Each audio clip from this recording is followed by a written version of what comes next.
Kaya po yung buyer po natin masiglang masigla dahil malalaki ang araw bunga, kaya lang medyo masilay. Kaya din natin makuha yung talagang presyo. Hindi tayo makapagpataas. Dahil yun po mga ka-farmers ang problema ng kalamansi. Basta pagka medyo dihado ka na, marami na po yung dilaw, silay, hindi ka na pwede makapagpataas. Susunod ka na sa gusto ng buyer. Pero pagka ang kalamansi ninyo berdeng berde mga katribya, ang buyer, ang may-ari ang masusunod.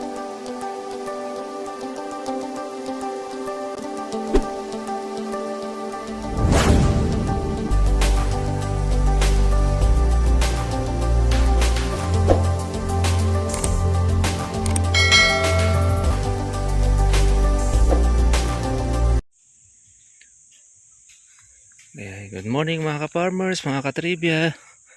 Ito po, pitas po tayo ng kalamansi at ay halaw-halaw dito sa ating batang farm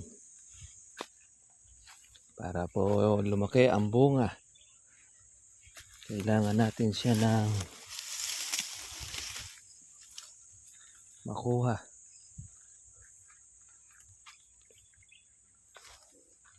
Ang ating kalamansi, ang bunga niya, para hindi po siya mapigilan ang paglaki.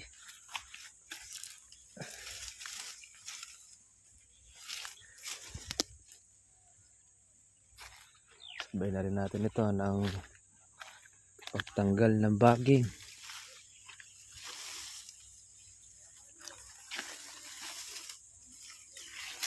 Ito. Laki ng baging niya.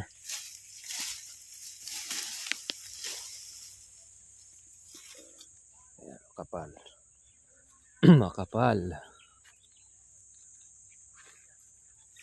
Yung ating halawin, kaya sa susunod ay marami ang ating pong mapipitas dito sa ating area.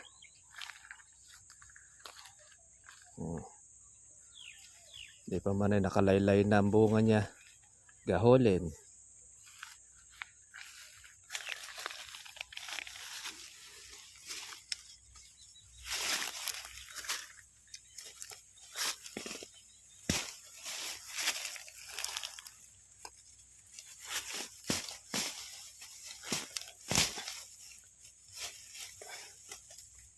Ito, mahirap dito, sitaw-sitawan eh.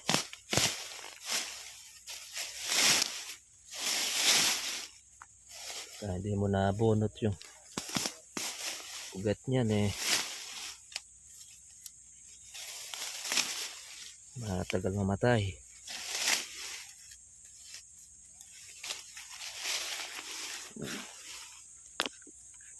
Nakubkob na siya.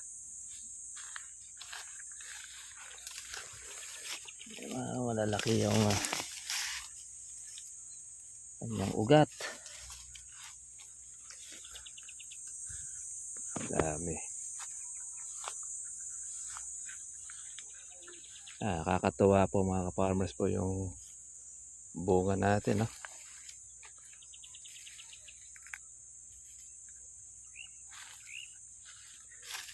Susulit ang ating alaga.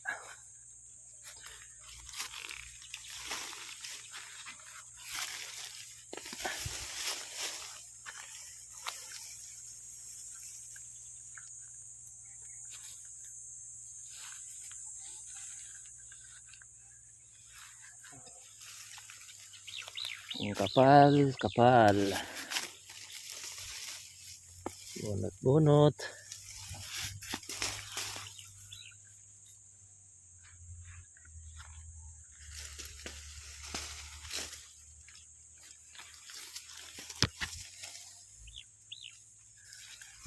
Sa ilalim. Ayan o. Kaya marami tayong mga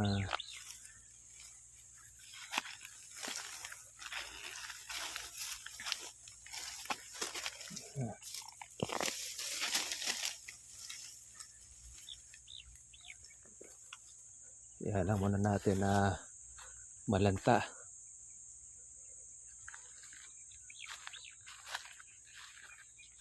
para sa susunod nating pitasan mga katribya wala na yung baging na ito.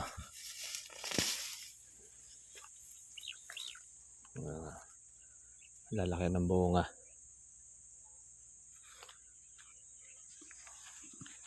Kaya po yung buyer po natin masigla dahil malalaki ang araw bunga, kaya lang medyo masilay. Kaya din natin makuha yung talagang presyo. Hindi tayo makapagpataas. Dahil yun po mga ka-farmers ang problema ng kalamansi. Basta pagka medyo dihado ka na, marami na po yung dilaw, silay, hindi ka na pwede makapagpataas. Susunod ka na sa gusto ng buyer. Pero pagka ang kalamansi ninyo berde mga katribya, ang buyer, ang may-ari ang masusunod. Wala po magagawa ang buyer kapag ka po maganda ang kalamansi mo. Pag berde siya, lalo na pagka po malalaki. O nga palaylay na.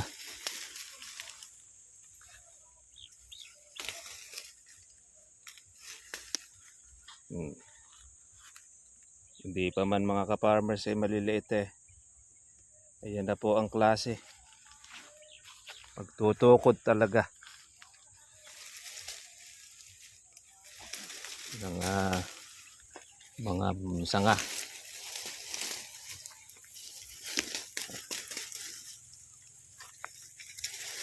Ito, sama ito sa nagpapabigat sa ating bunga.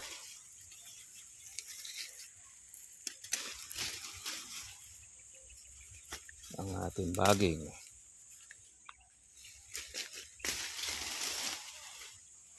Sulit, may linisan man natin ito Sana na maganda-ganda ang makuha nating presyo dito sa ating kalamansi.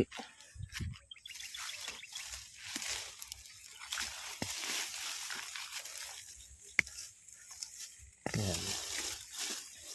Dali namang makita yung baging.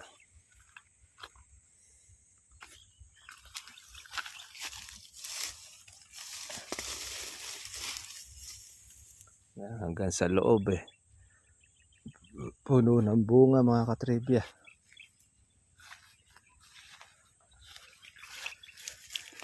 Nakakatuwa.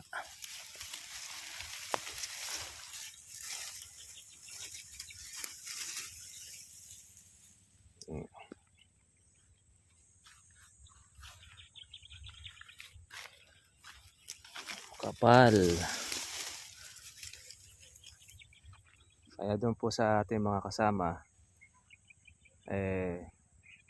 bago po tayo pumitas ng kalamansi, kontrata po muna. Alamin nyo muna mga ka-farmers kung magkano po yung lakad. Kasi mayroon ng lakad 1,800. May lakad naman 1,500. Mayroon 1,600. Depende doon po sa inyong buyer, sa inyong ahente. Pag gumamit kayo ng ahente, automatic yun, mawawala ang 100. Mapupunta sa middleman ang taas ng inyong kalamansi. Pero pag dumirekta kayo sa buyer, ayan, medyo matataas ng konti ang presyo nyo. Kaya lang, bago ka makapunta ng buyer, maobligado kang pumunta muna ng ahente.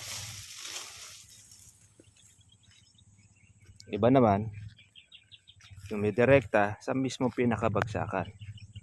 Gaya halimbawa, sa Kabaratuan dito sa amin, pinakamalaking bagsakan sa Nueva Ecija. Ayan. Kadalasan, yun ang ginagawang sipatan ng aming pong mga buyer. Pero pagka mahal naman ng kalamansi sa Kabanatuan, hindi po sila makasabay. Siyempre, ang habol nila, malaki ang kanilang kitain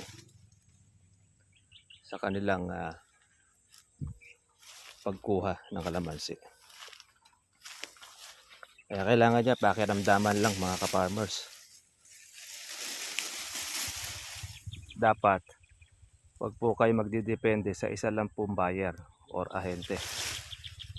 Magtanong-tanong po tayo ng presyuhan o lakad. Lalo na kung quality naman ang inyong kalamansi, malalaki, magaganda, berde, dapat hindi kayo sumunod doon sa talagang lakad. Kailangan mataas kayo ng mga 50 pesos hanggang sa 100 ang po pwede ninyong itaas. Una-una, quality ang inyong kalamansi, hindi pudihado.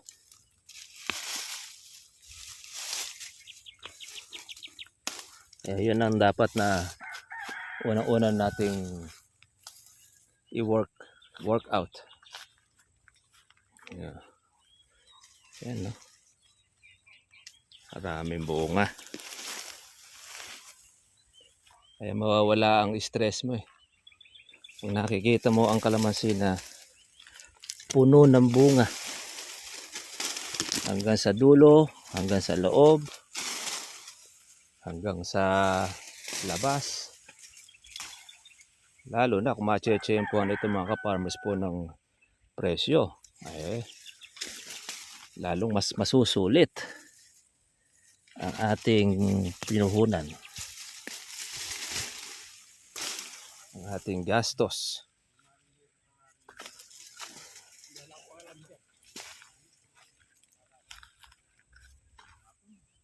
Ang ating kalamansi.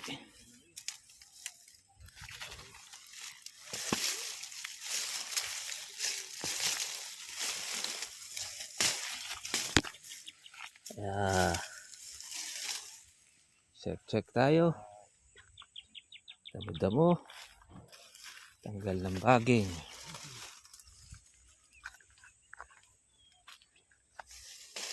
Para sa susunod, yung ganito pong mga size mga katribya, mga isang buwan pa yan. Mga June 20.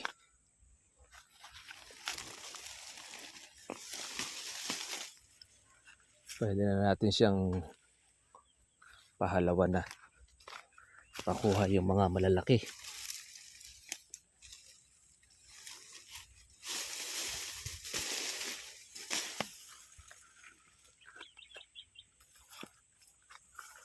Ito yung tinatawag nating pipinong gubat.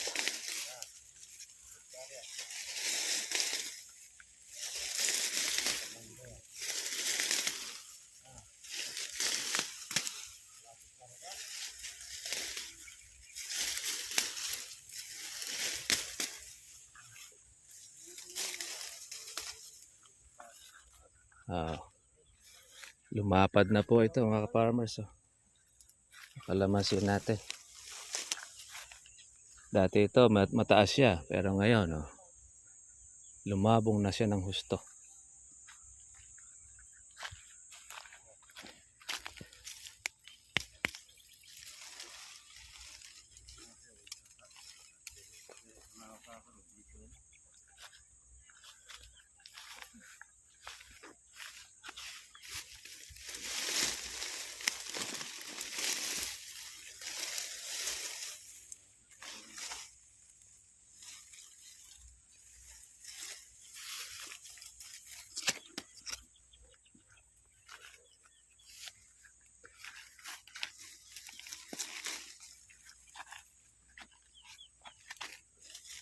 Sa ilalim pa lang eh.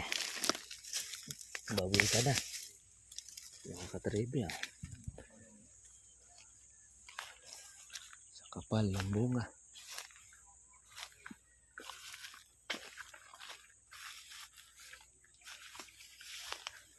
Dahil pa mga lumalabas po na bulaklak.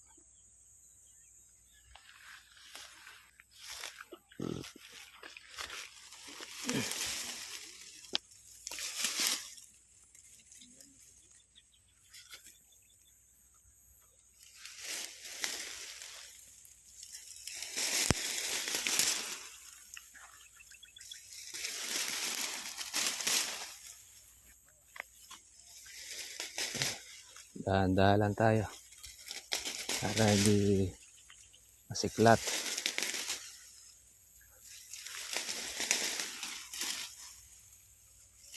Ang mga sanga.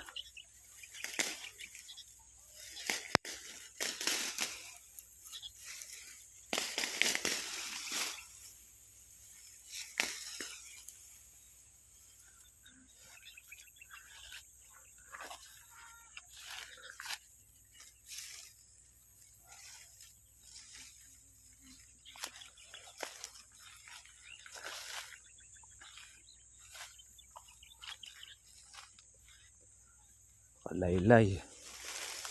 Laylay na.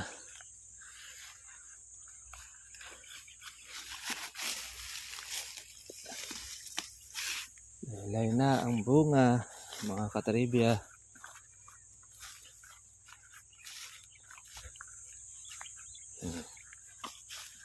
Yan o. Unti-unti na bumababa. Yung sa ibabaw o.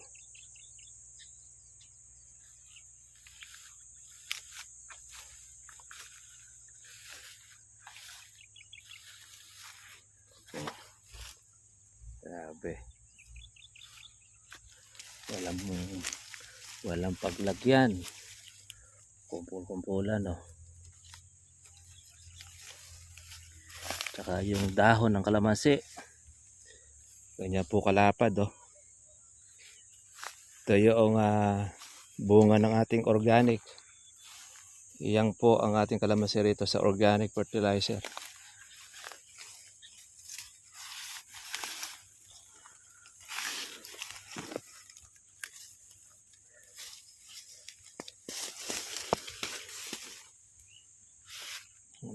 Dami sa ibaba oh.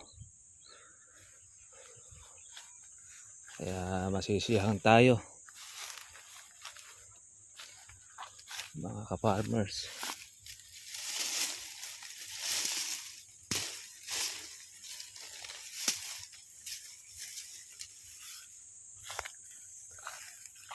Kahit magneto lang tayo rito ng 1,000, bawi tayo na magiging gastos. Although marami rin tayong ginastos dito mga ka-farmers sa ating kalamansi.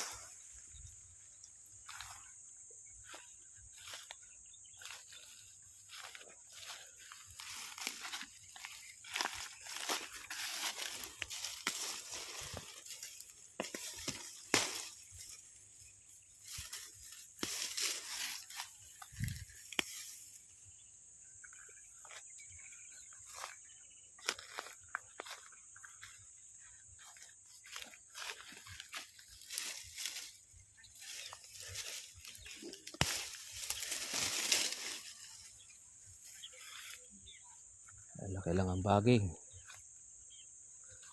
Grabe.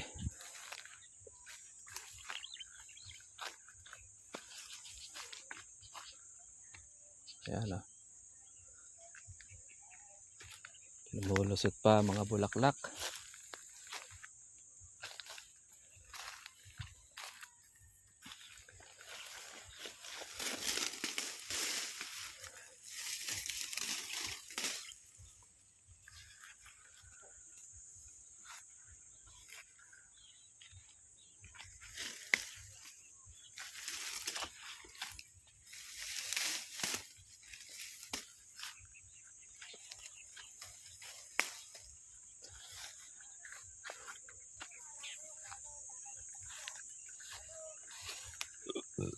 Hmm.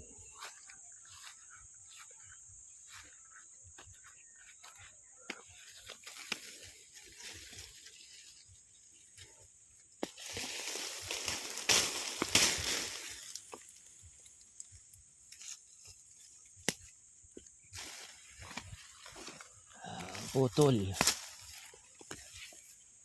Kailangan mabunot na pati ugat.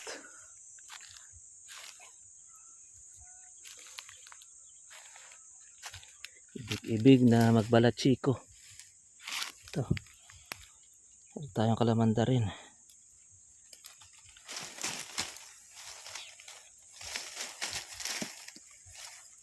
Ito yung mahabang tinik.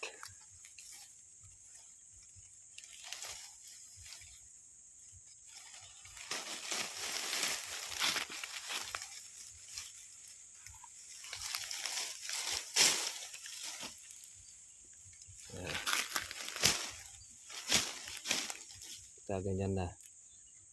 Kailangan na natin ng gulok.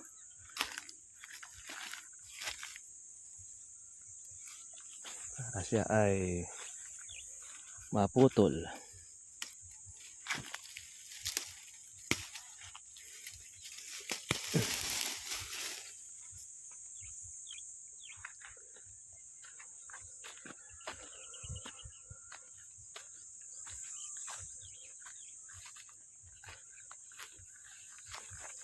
Ito mga farmers ko yung nasa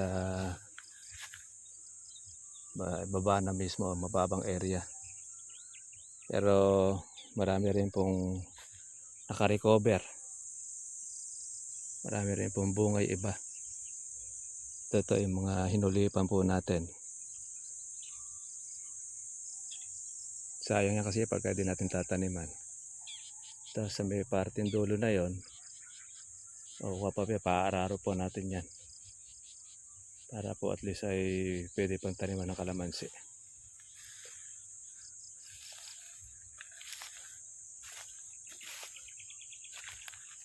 Kitang kita na ang mga bunga.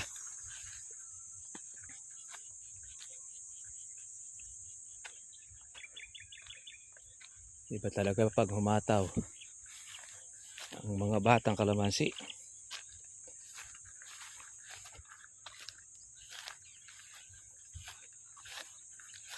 Hindi pa tapos magtanim itong kabila. Ayan. Nasa 1.7 hectares sir.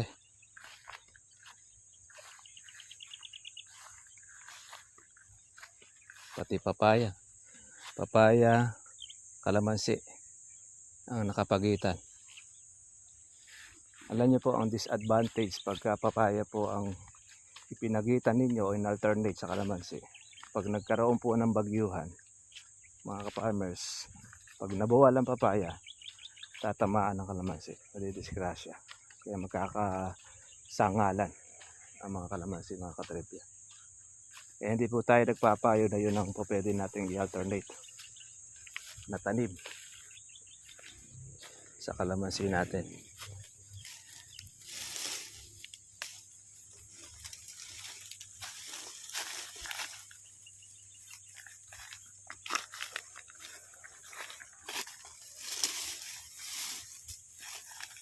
Laki ng baging.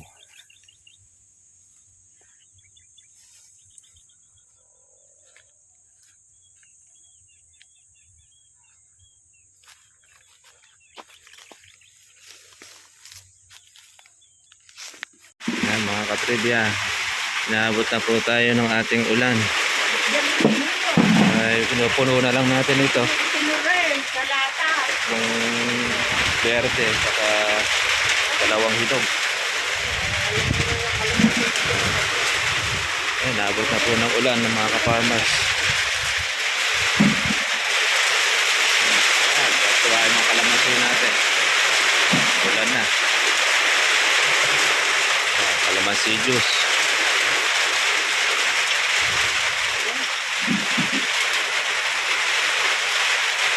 Ang hawa niyan.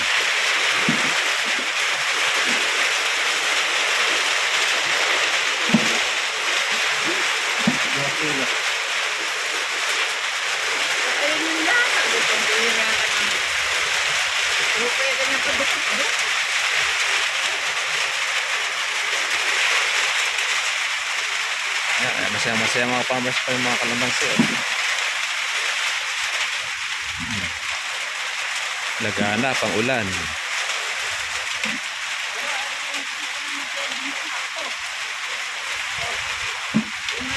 Kaya lalaylay po ang mga sanga ng ating kalamansi. Pabor na pabor po naman dyan sa atin. Pati pataba naman yan ay makakain na. Doble basa. Paano mga katribya? God bless sa inyo lahat. Itong ating kalamansing presyo ay bumaba ngayon kasi medyo hinog yung atin 1,500. Hindi na po masama dahil nauna kung naman po mga tuba sa tutulilaw, nakuha na po natin yung ating bunga para lumaki po yung ating pata. Ay mga katribya, God bless sa inyo lahat. Guys.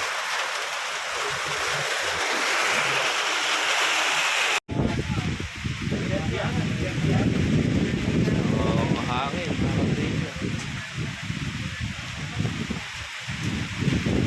paulan.